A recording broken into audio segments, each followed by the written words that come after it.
पहला कुरिन्थिया हम अभी अपनी स्क्रीन के ऊपर पढ़ेंगे। उसका 12 अध्याय उसकी 12 से लेके 38 आयत तक। क्योंकि जिस प्रकार देह तो एक है और उसके अंग बहुत से हैं, उस एक देह के सब अंग होने पर भी सब मिलकर एक ही देह है, उसी प्रकार मसीह भी है। क्योंकि हम सब ने, क्या यहूदी क्या यूनानी, क्या दास क्या स्वतंत्र, एक ही आत्मा के द्वारा एक देह होने के लिए बपतिस्मा लिया, और हम सब को एक ही आत्मा पिलाया गया। इसलिए कि देह में एक ही अंग नहीं परंतु बहुत से हैं। यदि पाँव कहे मैं हाथ नहीं, इसलिए शरीर का नहीं। यदि कान कहे कि मैं आंख नहीं, इसलिए शरीर की नहीं, तो क्या वह इस कारण शरीर की नहीं है? यदि सारा शरीर आंख ही होती तो सुनना कहां होता? यदि सारी देह कान ही होती तो सूंघना कहां होता? परंतु सचमुच परमेश्वर ने अंगों को अपनी इच्छा के अनुसार एक एक करके देह में रखा है। यदि वे सब एक ही अंग होते तो देह कहां होती? परंतु सब अंग जो बहुत से हैं, देह एक ही है। आंख हाथ से नहीं कह सकती मुझे तेरी जरूरत नहीं, ना ही सिर पांव से कह सकता है मुझे तेरी जरूरत नहीं। सब बोलो आमीन। इसको बंद कर दो।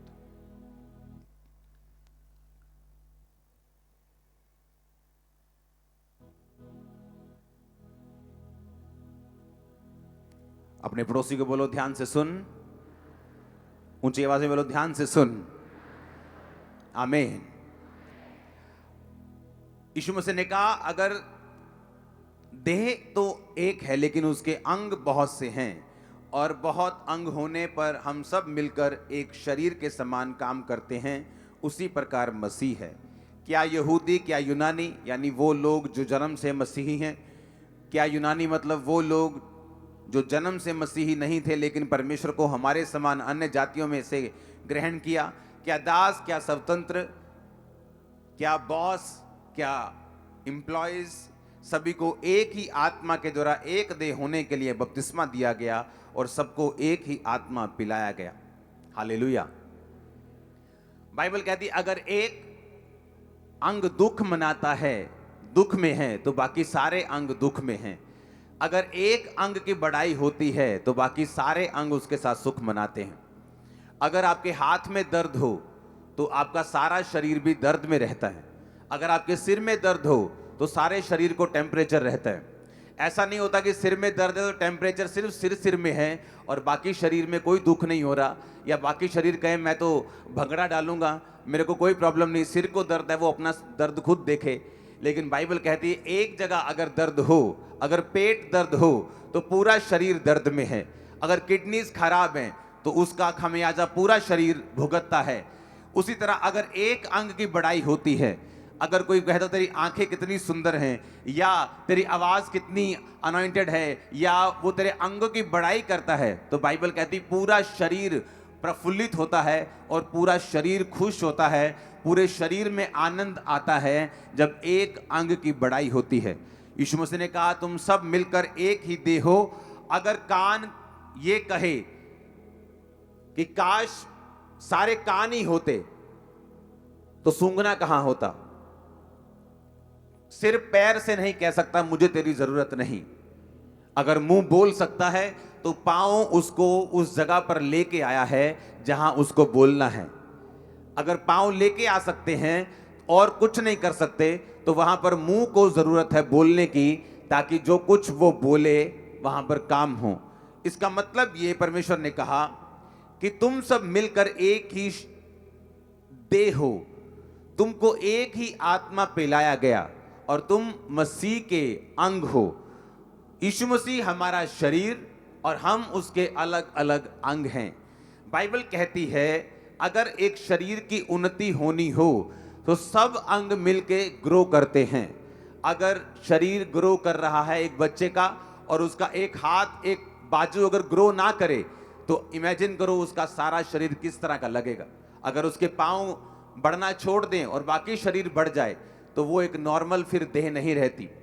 यीशु मसीह ने कहा मैंने कलीसिया में अलग अलग लोगों को ठहराया है। हम आखिरी आयत को पढ़ेंगे, उसमें लिखा परमेश्वर ने कलीसिया में अलग अलग व्यक्ति नियुक्त किए हैं। प्रथम प्रेरित, फिर भविष्यद्वक्ता, फिर शिक्षक, फिर सामर्थ के काम करने वाले, फिर चंगा करने वाले, फिर उपकार करने वाले, प्रबंध करने वाले और नाना प्रकार की भाषा बोलने वाले। बाइबल कहती परमेश्वर ने हमें इस प्रकार से कलीसिया में रखा ताकि हर अंग अपना अपना अपना काम करे और मसीह की देह उन्नति पाए।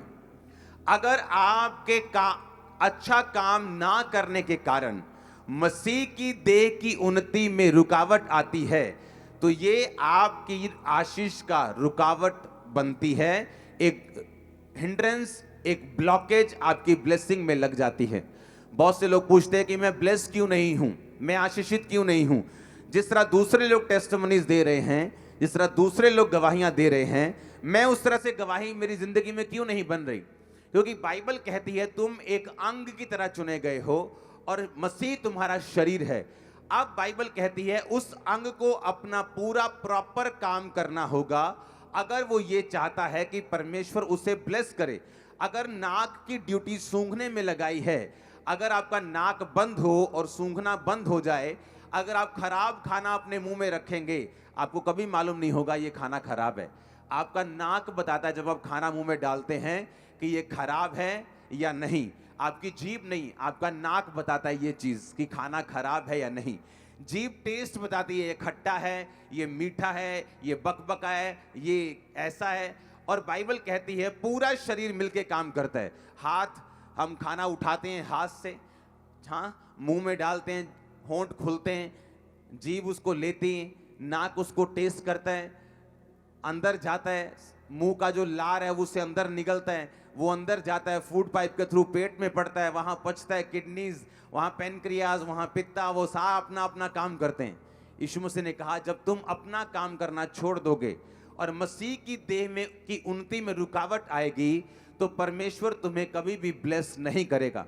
क्योंकि बाइबल कहती, परमेश्वर ने कहा अगर तुम्हारी कलीसिया में नियुक्ति हुई है, यानी अगर तुम मसीही हो, अगर तुमने परमेश्वर को ग्रहण किया है, बपतिस्मा ले लिया है, तो इसका मतलब परमेश्वर की ये इच्छा है कि तुम मसीह की देह की उन्नति का कारण बनो, तुम एक दूसरे के आनंद में सहभागी हो।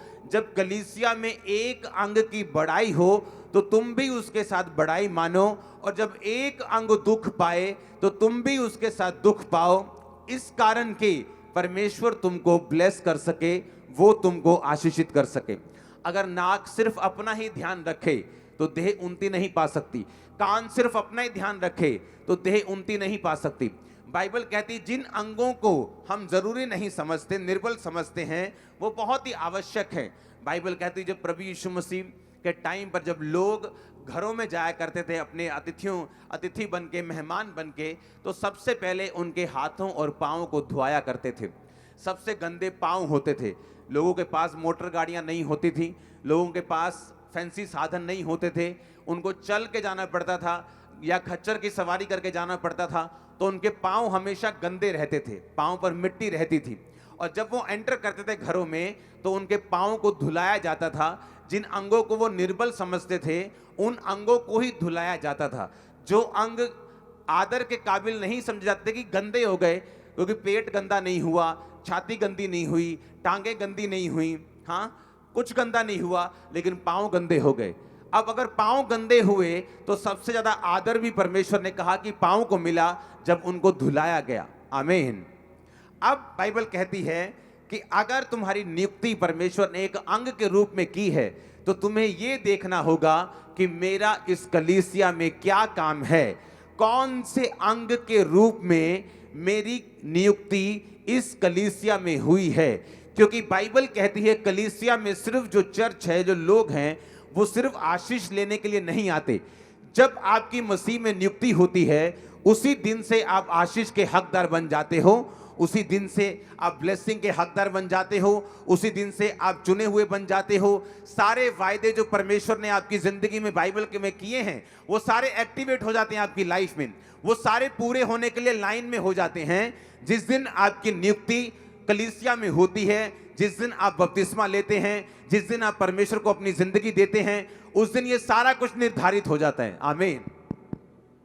अब हमें यह देखना है, मेरी नियुक्ति इस कलीसिया में क्यों हुई, परमेश्वर मेरा काम क्या है इस सेवकाई में, तूने इस सेवकाई में, तूने इस मिनिस्ट्री में मुझे क्यों चुना, इस चर्च में तू मुझे क्यों लेके आया। क्योंकि बाइबल कहती है हर एक अंग का एक काम है। जो अंग दिखाई नहीं देते उनका भी काम है। आपकी बॉडी में पेनक्रियास एक ऑर्गन है, एक अंग है जो आपकी इंसुलिन को पैदा करता है। जब वो अंग काम करना बंद कर देता है तो लोगों को शुगर हो जाती है, लेकिन आपको पता नहीं होता कि शुगर क्यों हो गई, क्योंकि एक अंग ने बॉडी के अंदर काम करना बंद कर दिया।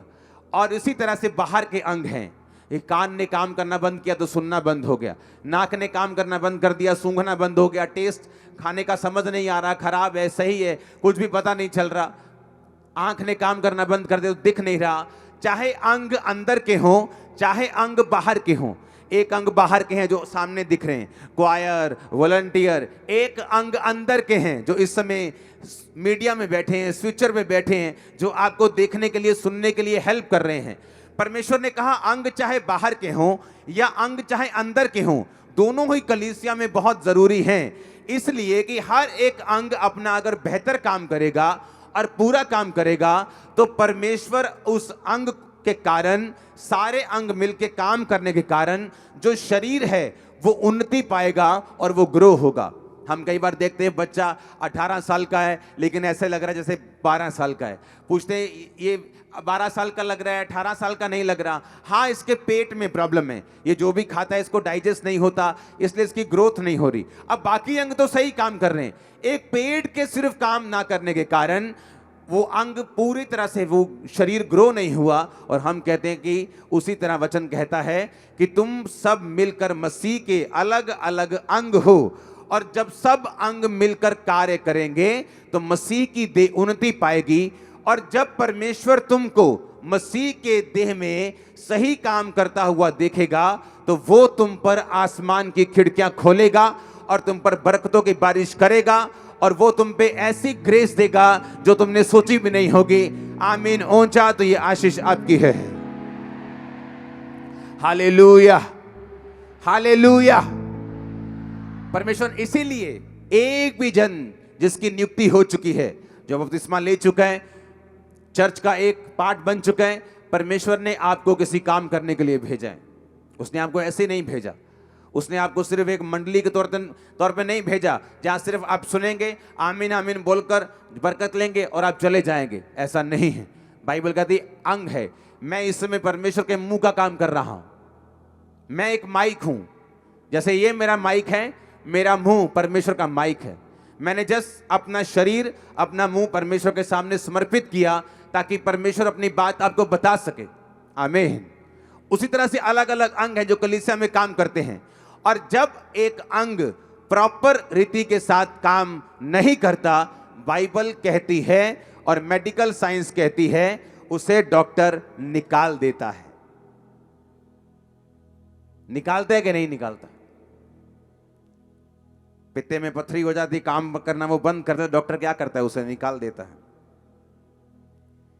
प्रकाशित वाक्य 5 उसकी 11 से 14 आयत। जब मैंने देखा तो उस सिंहासन और उन प्राणियों, उन प्राचीनों के चारों ओर बहुत से स्वर्गदूतों का शब्द सुना, जिनकी गिनती लाखों और करोड़ों की थी। वे ऊंचे शब्द से कहते थे, वध किया हुआ मेमना ही सामर्थ, धन, ज्ञान, शक्ति, आदर, महिमा और धन्यवाद के योग्य है। सब बोलो आमीन।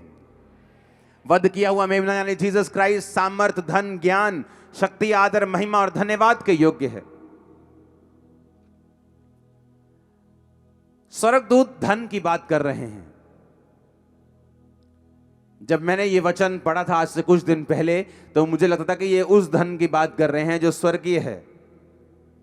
लेकिन जब मैंने इस वचन को ध्यान से फिर से पढ़ा, जब हम इसको असली भाषा में पढ़ते हैं जिससे बाइबल को ट्रांसलेट किया गया, आप जानते बहुत से लोग बाइबल में लोग बोलते हैं, अगर आप उनको सुने, क्योंकि बहुत से लोग स्पिरिचुअलिटी को नहीं समझते और बहुत से लोग बाइबल की गहराई को नहीं समझते। इसका प्रेशर बढ़ाना है, आवाज नहीं बढ़ानी। आपने लोगों को बोलते सुना होगा कि बाइबल में बहुत सी शोध हुई हैं। हाँ, कि बाइबल में बहुत बारी शोध यानी कि मिस्टेक्स को दूर किया गया है। कहते हैं ये 1000 बार बाइबल में शोध हो चुकी हैं। मैं उनको ये बताना चाहता हूं कि ऐसा नहीं है। बाइबल के एक भी बिंदु में कभी भी शोध नहीं हुई। एक बिंदु में। मैं चैलेंज करता हूं तुमको। कैसे मैं बताता हूं। इब्रानी भाषा जो है वो इतनी बड़ी है, अगर उसमें मैं बोलूं खुशी, जैसे हिंदी में बोलता हूं मैं आज मैं बहुत खुश हूं, अगर इब्रानी भाषा में मैं खुशी का शब्द देखूंगा तो उसको 10 तरह से बयान किया हुआ है। अगर मैं बोलता हूं कि मैं तुमसे प्यार करता हूं मेरे भाई, तो अगर वो भाई वाला प्यार है इब्रानी भाषा में उसका मतलब और है। अगर वो बेटे वाला प्यार है, अगर वो दूसरा प्यार है, अगर पति पत्नी वाला प्यार है, अगर परमेश्वर वाला प्यार है, अगर दुश्मन वाला प्यार है, अनकंडीशनल प्यार है, उसे अगापे बोलते हैं। भाइयों वाले प्यार को शायद फिलियो बोलते हैं। तो एक प्यार शब्द के लिए कितने ही शब्द हैं इब्रानी में, लेकिन जब ट्रांसलेशन की गई बाइबल की, उसे इब्रानी भाषा से, जो पुराना नियम है उससे ट्रांसलेट, वो भी ओरिजिनल भाषा इब्रानी भाषा में थी और नया नियम ओरिजिनली यूनानी भाषा में था। जब उधर से बाइबल को ट्रांसलेट किया गया हिंदी, पंजाबी, इंग्लिश या किसी भी भाषा में, तो इन भाषाओं में इतनी वैरायटी नहीं थी कि वो शब्द इनको उसी तरह से समझाए जाएं। तो अगर वहां भाइयों वाला प्यार है तो हिंदी में आज भी अकेला प्यार लिखा है। अगर पति पत्नी वाला प्यार है तो बाइबल में वो भी प्यार है। अगर वो अगापे वाला जीसस क्राइस्ट से अनकंडीशनल प्यार है तो बाइबल में उसे भी प्यार लिखा हुआ है। तो कई बार क्या होता था कि जब तक वो वचन, वो एग्जैक्ट शब्द नहीं मिलता अपनी भाषा में, यूनानी भाषा से अपनी भाषा में ट्रांसलेट करने के लिए, तब तक उसी शब्द को लिख देते थे और जब वो शब्द मिल जाता था तो उसकी शोध कर देते थे। उसे बोलते हैं बाइबल की शोध करना। ओरिजिनली बाइबल की एक बार भी शोध नहीं हुई। वो इन भाषाओं में इतनी कैपेसिटी नहीं थी कि यूनानी और इब्रानी भाषा को पूरी तरह से स्वीकार करके उन्हें एक्सप्लेन कर सके। इसलिए मैं कहता हूं, मैं आपको चैलेंज करता हूं, बाइबल की एक बार भी शोध कभी नहीं हुई, लाइफ में ना होगी। वो वचन खुदा का है, वो सिद्ध था, है और रहेगा। आमीन। बाइबल में स्टेट ऑफ फैक्ट्स हैं, जहां पर वो उसे परमेश्वर का वचन नहीं बोलते लेकिन फैक्ट्स बोलते हैं। उस बारे में हम फिर कभी बात करेंगे, क्योंकि लोगों को जब वचन की नॉलेज नहीं होती, बाइबल की इतिहास की नॉलेज नहीं होती, वो जस्ट 1-2 आयतें पढ़ते हैं और पब्लिक में जाकर बोलना शुरू कर देते हैं। लेकिन अगर उनको कोई आगे से ज्ञानवान मिला तो वो शर्मिंदा हो जाएंगे। Hallelujah, hallelujah. और अब यहां पर जब धन की हम बात करते हैं तो यूनानी भाषा में जिस धन का प्रयोग, जिस शब्द का प्रयोग किया गया, उसको हम अपनी स्क्रीन के ऊपर देखेंगे। बाइबल कहती उसका मतलब है प्लूटोस। प्लूटोस का मतलब wealth, possessions, abundance, richness, valuable bestowments, riches. इसका मतलब स्वर्गदूत जिस धन की बात कर रहे थे वो पृथ्वी का धन था, वो स्वर्गीय धन की बात नहीं कर रहे थे। पहला तिमुथियुस 16 उसकी 17 और 18 आयत में लिखा, उसको हम पढ़ेंगे। हे संसार के धनवानों को आज्ञा दें कि वे अभिमानी ना हो और इस चंचल धन पर आशा ना रखें, परंतु परमेश्वर पर जो हमारे सुख के लिए सब कुछ बहुतायत से देता है। आधे में वही को रखो। 17 आयत को फिर से पढ़ेंगे कि वो चंचल धन पर आशा ना रखें। जब मैंने इस धन को पढ़ा कि ये कौन सी धन की बात कर रहा है, क्या ये वही धन है? जब मैंने इस धन शब्द को यूनानी भाषा में पढ़ा तो उसमें भी यही शब्द प्रयोग किया गया जो आपकी स्क्रीन की साइड पर है, जिसका मतलब है प्लूटोस। इसी शब्द को फिर से बार बार बाइबल में प्रयोग किया गया जब वो धनवानों से बात कर रहा था कि अपने धन पर आशा मत रखो, प्लूटोस पर आशा मत रखो। यही धन शब्द का प्रयोग स्वर्गदूतों ने किया कि हे वध किए हुए मेमने, तू ही महिमा, धन, धन्यवाद, आदर के योग्य है, सामर्थ्य के योग्य है, ज्ञान शक्ति के योग्य है। इसी धन के बारे में जिक्र किया गया। मैं बड़ा हैरान था कि वही धन जो परमेश्वर नीचे प्रयोग कर रहा है, ये उसी धन की स्वर्गदूत बात कर रहे हैं, स्वर्ग में बात कर रहे हैं, जीसस क्राइस्ट को बोल रहे हैं कि तू ही इस धन के योग्य है। बाइबल कहती है मत्ती 6 उसकी 19 और 20 आयत और उसकी 21 और 24 आयत में, अपने लिए पृथ्वी पर धन इकट्ठा ना करो जहां कीड़ा और काई बिगाड़ते हैं, जहां चोर सेंध लगाते और चुराते हैं। यहां पर भी जिस धन का शब्द का प्रयोग किया गया, यह भी प्लूटोस से लिया गया। हाँ, 24 आयत को पढ़ेंगे इसके बाद। कोई मनुष्य दो स्वामियों की सेवा नहीं कर सकता, वह एक से बैर और दूसरे से प्रेम रखेगा, और एक से मिला रहेगा और दूसरे को तुच्छ जानेगा।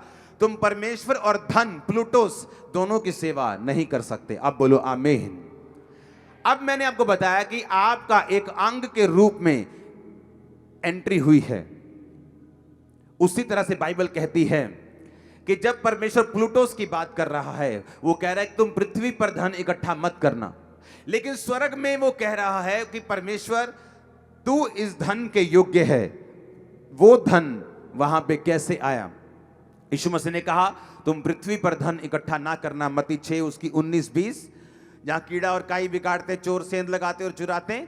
20 आयत में लिखा अपने लिए स्वर्ग में धन इकट्ठा करना, ना कीड़ा ना काई बिगाड़ते, ना चोर ना सेंध लगाते, ना चुराते हैं।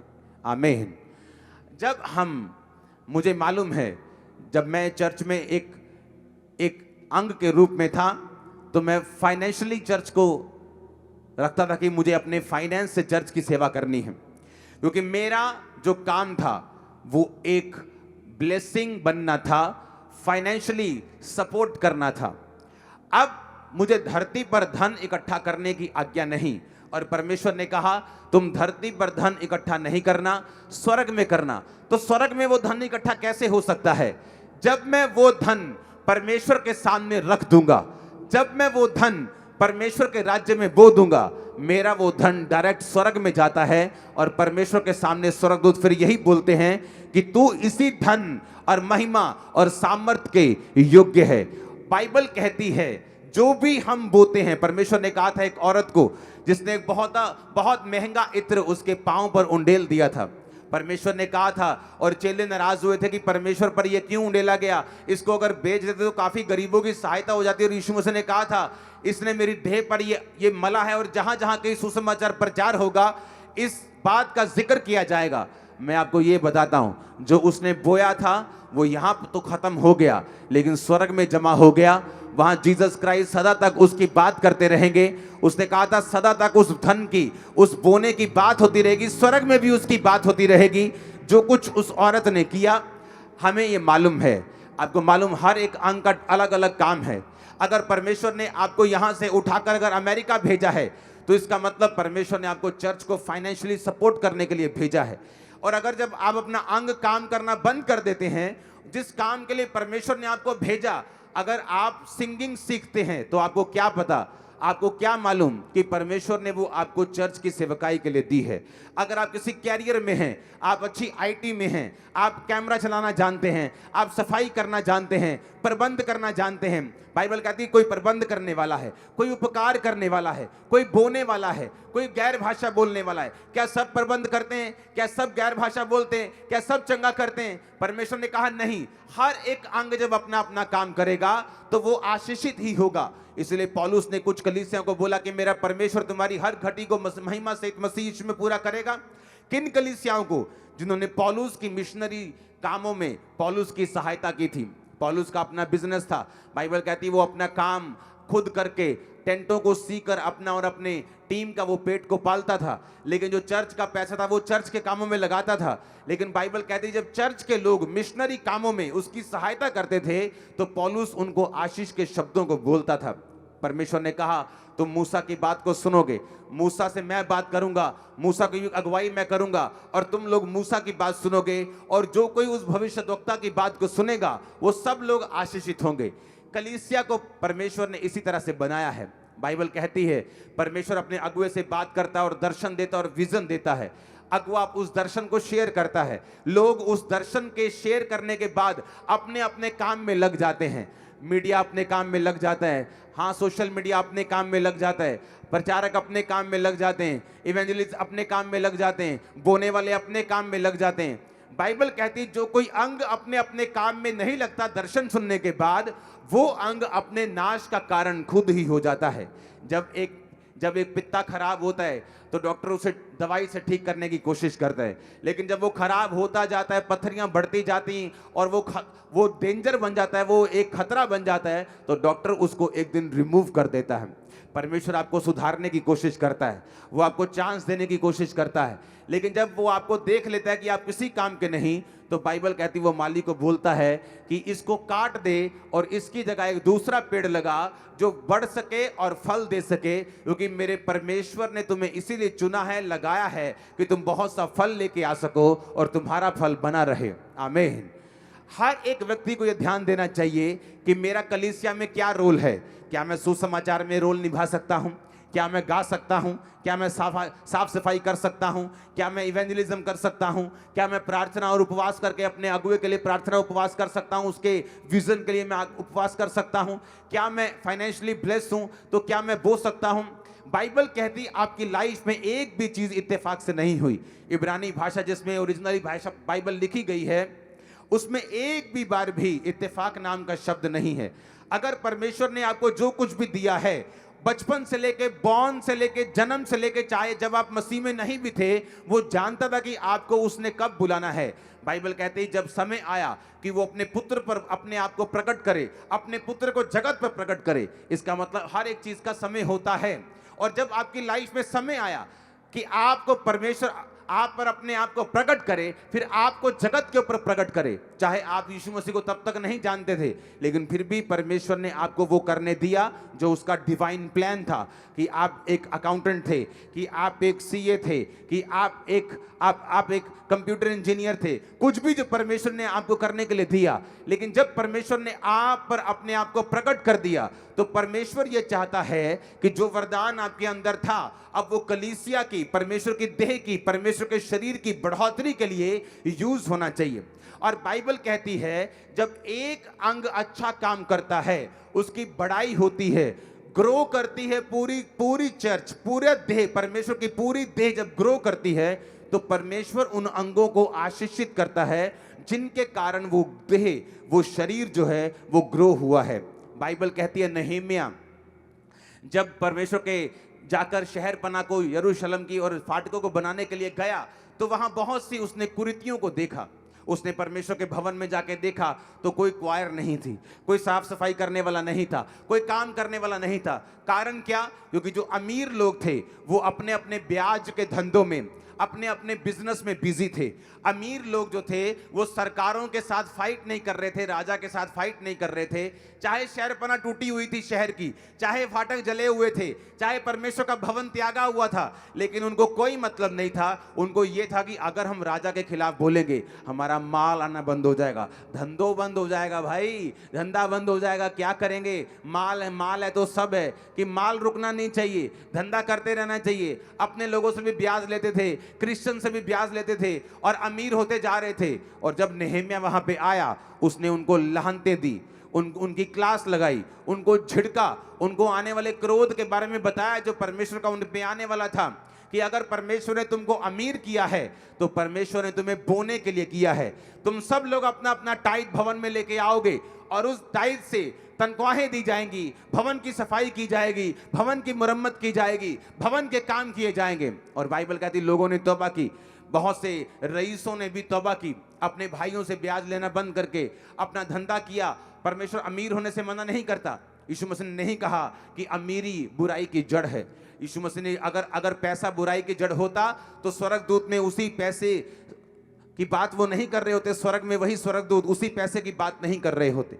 लेकिन बाइबल कहती पैसों का प्रेम, लव ऑफ मनी, पैसे का प्रेम करना, पैसे से लव करना, ये बुराई की जड़ है।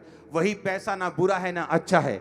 जब एक सेवक के हाथ में आता है तो वो लाखों रूहों को बचा जाता है। जब एक शराबी के हाथ में आता है वो लाखों रुपए की शराब का धंधा कर लेता है। फर्क बस इतना ही है। पैसा बुरा नहीं, पैसा अच्छा नहीं, लेकिन किसके हाथ में है ये जरूरी है। लेकिन शैतान नहीं चाहता कि जो पैसा है वो पवित्र लोगों के हाथ में जाए।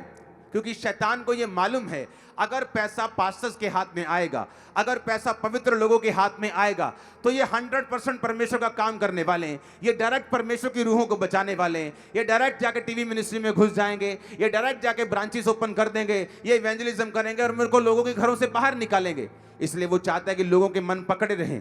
जो लोग अमीर हैं, ऐसे लोग हैं जो फॉरेन में हैं लेकिन कभी अपना टाइथ नहीं निकालते, कभी अपने बीजों को सबमिट नहीं करते। और बाइबल कहती है कि परमेश्वर का श्राप और परमेश्वर के जो लाहनते हैं, परमेश्वर का भारी श्राप मलाकी में लिखा उनकी जिंदगियों में रहता है, क्योंकि उन्होंने अपने काम को कंप्लीट पूरा नहीं किया। और मैं इस वचन को खुल के आपको इसलिए बता सकता हूं क्योंकि आपके टाइथ को मैं देखता तक नहीं हूं, आपकी ऑफरिंग को मैं आंखों से देखा तक नहीं। जब वो आती है, टीम गिनती है, खर्चती है, बैंक में भेजती है, 3-4 तरह के सीए उसे अटेंड करते हैं, मैं साइन करता हूं कि हाँ ये खर्चा ठीक है। एक टीम चेक करती है कि हाँ कोई कमीशन तो नहीं खा रहा, कोई पैसे का गलत यूज तो नहीं कर रहा, लेकिन आपके पैसे को मैं देखता तक नहीं हूं। इसीलिए मैं खुल के आपको बता सकता हूं कि आप अगर अपने गिफ्ट का प्रयोग नहीं करते, उसी धन का जो स्वर्गदूत भी स्वर्ग में उसी धन की बात करे कि जीसस इस धन के तू योग्य है, और ये वही धन है जो तेरे लोगों ने पृथ्वी के ऊपर तेरे राज्य को, तेरी देह को बढ़ाने के लिए बोया था। और बाइबल कहती उसी धन के कारण जो आज धरती पर बोते हैं, या अपने वरदानों के कारण जो परमेश्वर ने आपको वरदान दिया है, मेक श्योर आप उसे किंगडम के लिए यूज कर सकें। आपके कॉल्स आनी चाहिए कॉल सेंटर में कि मैं एक सीए हूं, मैं चर्च में सेवा करना चाहता हूं। अभी चाहे आपकी सेवा की जरूरत ना हो, लेकिन आपका नाम नोट करके फ्यूचर में आपको सेवा दी जा सकती है। मैं एक मिस्त्री हूं, मैं एक कॉन्ट्रैक्टर हूं, मैं ये हूं, मैं आईटी में हूं, मैं अच्छे पैसों को कमाता हूं, मैं सीड बोना चाहता हूं। आपके कॉल्स आने चाहिए। बाइबल कहती है जब आप परमेश्वर के किंगडम के लिए अपने आप को समर्पित करके चलते हैं तो परमेश्वर आपकी प्रार्थनाओं को सुनता है। उसने कहा जो कुछ तुम मेरे नाम से, मेरे पिता से मेरी महिमा के लिए मांगेगा, मेरी ग्लोरी के लिए मांगेगा, मेरा पिता तुझे देगा। आप मांगेंगे परमेश्वर मुझे तेरी ग्लोरी के लिए पैसा चाहिए, तेरे राज्य को बढ़ाने के लिए बिजनेस चाहिए, तेरे राज्य को बढ़ाने के लिए मुझे चंगा कर, मैं तेरे नाम की टेस्टिमनी दूंगा, मुझे अच्छी सेहत दे, मैं इवेंजलिज्म में जाऊंगा, मुझे अच्छा काम दे, मैं तेरे नाम की गवाही दूंगा। बाइबल कहती जो कुछ आप उसकी महिमा के लिए मांगेंगे परमेश्वर आपको देगा। आज से मैं आपके लिए प्रोफेसी करता हूं, हर एक अच्छी चीज के आप हकदार होंगे यीशु मसीह के सामर्थी नाम में। आपके लिए मैं प्रोफेसी करता हूं, अच्छे बिजनेस के आप हकदार होंगे यीशु मसीह के सामर्थी नाम में। आपके लिए मैं प्रोफेटिक वर्ड देता हूं, आपके बच्चे हर एक अच्छी चीज के हकदार होंगे और वो परमेश्वर की महिमा के लिए यूज किए जाएंगे। आपके लिए मैं प्रोफेसी करता हूं, आपके बच्चे जवानी से पहले ही यूज किए जाएंगे परमेश्वर की महिमा के लिए। वो खुदा के नाम को ऊंचा करने के लिए इस्तेमाल किए जाएंगे। जब वो जवानी में पहुंचेंगे ग्रेट होंगे यीशु मसीह के सामर्थी नाम में। मैं नहीं जानता मैं किससे बात करूं, लेकिन अगर ये आपका आमीन ऊंचा होना चाहिए। हर एक ओवरफ्लो, हर एक ब्रांच आमीन ऊंचा, ऊंची आवाज में आमीन, ऊंची आवाज में आमीन। Hallelujah, hallelujah, hallelujah. Make sure अगर मेरे पास एक वरदान है कि मैं चर्च की हेल्प कर सकता हूं और मैं उसको यूज नहीं करता, तो अंत के दिन में बाइबल कहती मेरा न्याय होगा। नेहेमिया ने जब लाहनतें डाली, जब उनको कोसा, उनको बताया कि बाइबल के मुताबिक तुम पर श्राप आएंगे अगर तुम अपने वरदानों का यूज नहीं कर रहे, तो बाइबल कहती उन्होंने तौबा की। भवन में वो पैसों को लाने लगे, भवन में फिर से गवैये आने लगे, सफाई करने वाले आने लगे, सब तरह के जो ड्यूटीज थी लोगों को वापस मिलने लगी, क्योंकि टाइथ आने लगा और उनके पैसे वो पे करने लगे, तनख्वाहें जाने लगी। नेहेमिया किसी काम से वापस गया, लोगों ने जो अमीर लोग थे उन्होंने पैसा देना फिर बंद कर दिया। नेहेमिया जब वापस आया तो बाइबल कहती सफाई करने वाले कहीं और थे, बोने वाले चले गए थे, पैसा नहीं था तो गवैये चले गए। कहाँ चले गए गवैये? उनको तनख्वाह नहीं मिली इसलिए वो चले गए। सफाई करने वाले को वो अपने सिर्फ घर चलाना चाहता है, उसको तनख्वाह नहीं मिली, वो चले गए। नेहेमिया फिर आया, फिर लाहनतें डाली, फिर वो आने लगे, फिर टाइट बोने लगे, और बाइबल कहती है इस तरह से भवन का काम चला। क्या बताता है परमेश्वर हमें कि हमारे पास जो भी वरदान है, जो भी अच्छी चीज है, उसे परमेश्वर के किंगडम के लिए लगाओ। फिर देखो आपके बच्चे सेफ रहेंगे, फिर देखो आपकी बॉडी सेफ रहेगी, आपका फाइनेंस सेफ रहेगा। आमीन ऊंचा, ये बरकत आपकी है। पोतीफर ने सब कुछ यूसुफ के हाथों में दे दिया। बाइबल कहती है यूसुफ जगह हाथ लगाता, परमेश्वर उसको बरकत देता। वही अगर 100 एकड़ कनक के लिए, गेहूं के लिए पोतीफर किसी और नौकर के हाथ में देता, तो वहां से 20,000 बोरी निकलती गेहूं की। जब वो यूसुफ के हाथ में देता, वहां 25,000 निकलती, 28,000 निकलती। पोतीफर ने देखा कि यूसुफ तू जिस काम में हाथ लगाता है, तेरा परमेश्वर यहोवा तुझको बरकत देता है। और बाइबल कहती है उसने सब चीजों को यूसुफ के हाथ में कर दिया, सिर्फ उसकी पत्नी को छोड़ के। और सिर्फ शैतान ने उसकी पत्नी के ऊपर अटैक किया। क्या हमने अपने फाइनेंस को, हम बोलते हैं एक बार साधु सुंदर सिंह, जिसे ब्लीडिंग फीट प्रॉफिट बोलते हैं, आजकल के फेक लोगों की तरह नहीं, ब्लीडिंग जो नंगे पांव चला करता और उसके पांव से खून निकलता जब वो चलता था। सामर्थ से धनी, अभिषेक से धनी, वो एक औरत के घर में गया।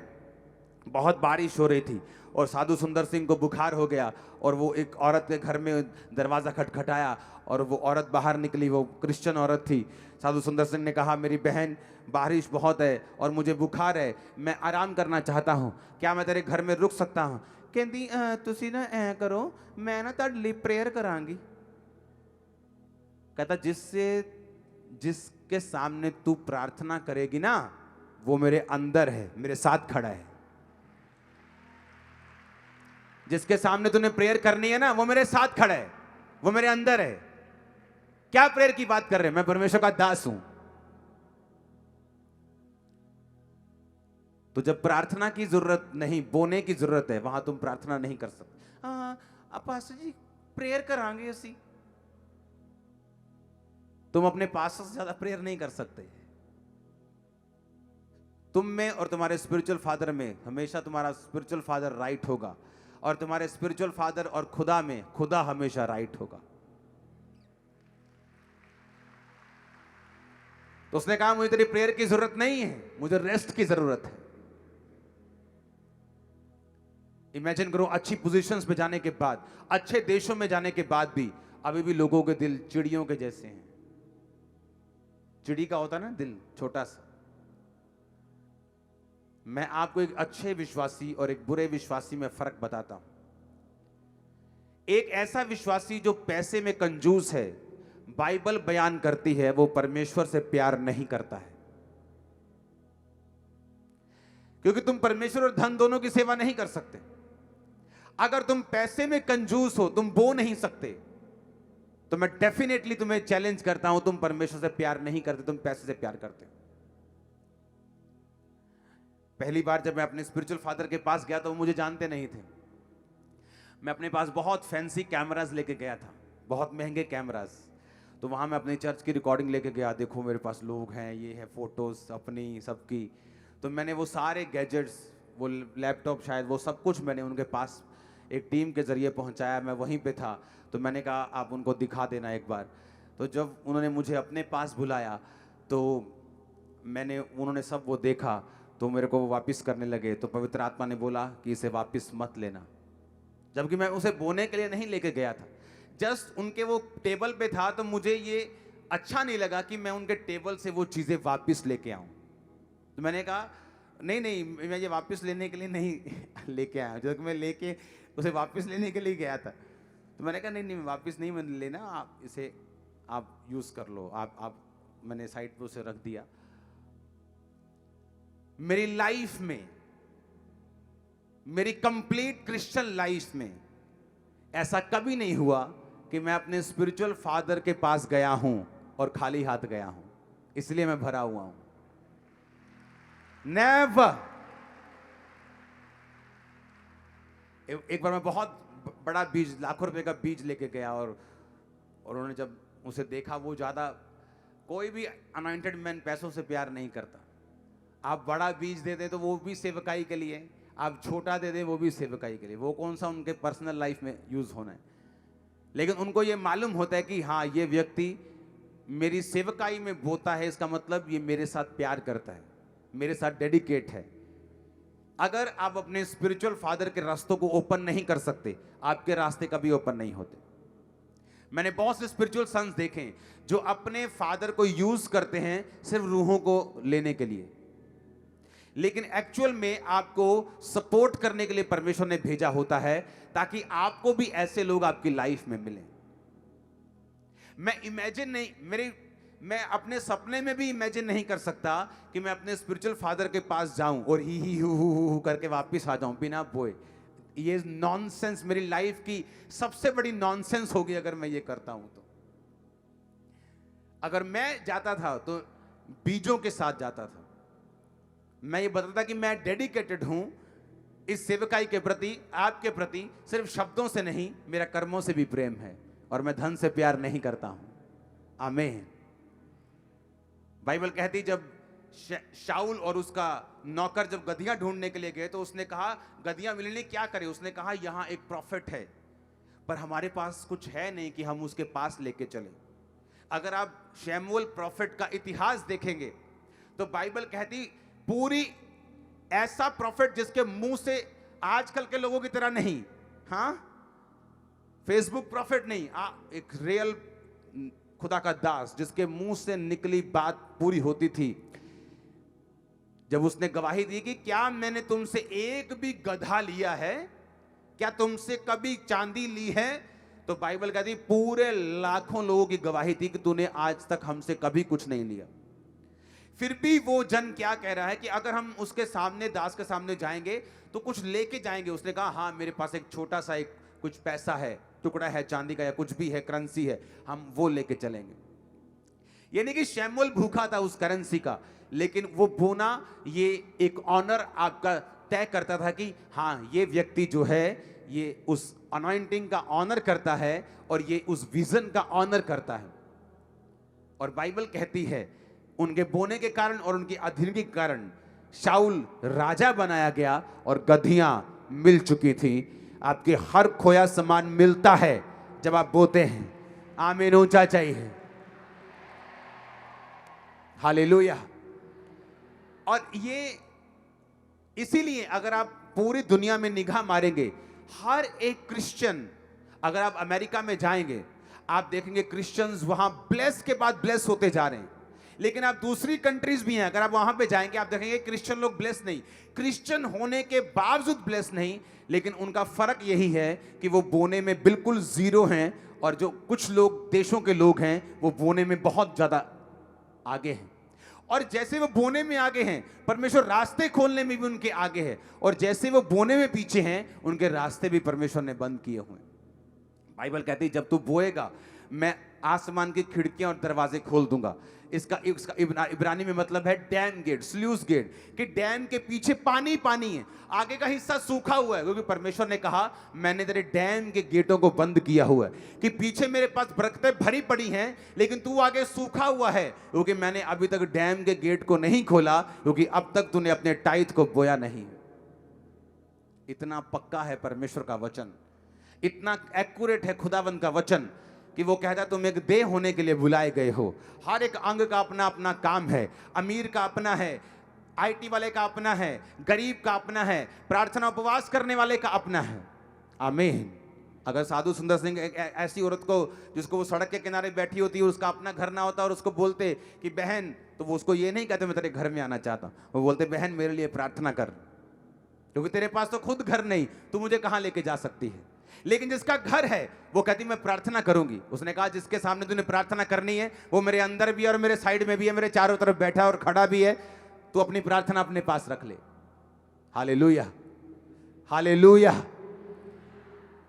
अगर मुझे परमेश्वर ने, क्योंकि मैं भी कई बार खुदावंद को बोलता खुदावंद मैं फाइनेंस से सपोर्ट करूंगा सेवकाइयों को, मुझे सेवा नहीं करनी, तो परमेश्वर बोलेगा नहीं, जो काम मैंने तुझे करने के लिए बोला है उसी में तेरी बरकत है। अगर मैंने तुझे प्रीच करने के लिए बोला तो मुझे तेरे बिजनेस की सपोर्ट नहीं चाहिए कि तू ज्यादा बिजनेस करके मेरी सपोर्ट करे, जो तू टाइट देता है देता रहे, लेकिन जो मेरा तेरा असली काम है वो करता रहे। आज मुझे अपनी असली बुलाहट को, मेरा असली वरदान जो मेरे पास है, अगर मैं उसे यूज नहीं करता तो बाइबल कहती है आशीष मेरी लाइफ पर, मेरे बच्चों पर, मेरे फ्यूचर पर नहीं आती और मैं अस्थिर रहता हूं, कभी भी गिर सकता हूं, कुछ भी लाइफ में हो सकता है, क्योंकि परमेश्वर की प्रोटेक्शन फिर लाइफ में नहीं है। जोर से हालेलुया बोलो एक बार। आप मेरी बात को समझ रहे कि नहीं? और इसी कारण जब आप पूरी दुनिया में देखेंगे हर बंदा ग्रो करना चाहता है। अगर वो पास्टर है वो बोलता है लाखों लोग हों, हजारों हों, मेरे पास भी डेडिकेटेड टीम्स हों, लेकिन जब वो अपनी चर्च में जाते हैं ऐसा कुछ उनको मिलता नहीं। हर एक छोटी चीज में वो संघर्ष करते हैं, हर एक ग्रोथ में वो संघर्ष, क्योंकि उनको ये नहीं मालूम कि तुमने ग्रोथ होने में सहायता नहीं की, तुमने ना बोया, तुमने ना अपने अंग के मुताबिक काम किया, तो इसीलिए तुम वो नहीं देख सकते जो तुम्हारा स्पिरिचुअल फादर देख रहा है।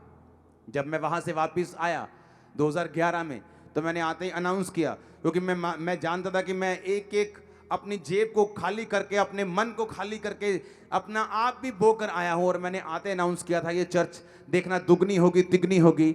आप जाके देखो, जब मैं वापस आया वो चर्च दुगनी थी तिगनी थी। जस्ट 6 महीने के अंदर अंदर पूरी मिनिस्ट्री चेंज हो गई थी, क्योंकि मुझे मालूम था जो मैं बोऊंगा वो मैं काटूंगा। जिसने बहुत बटोरा उसका कुछ ज्यादा ना निकला, जिसने कम बटोरा उसका कुछ अधिक ना निकला। जिसने ज्यादा बिखेरा, जिसने ज्यादा दान किए, उसका धर्म बना रहेगा, वो ज्यादा काटेगा। खुदावन आपको बरकत दे, वो आपके फलों को बढ़ाए।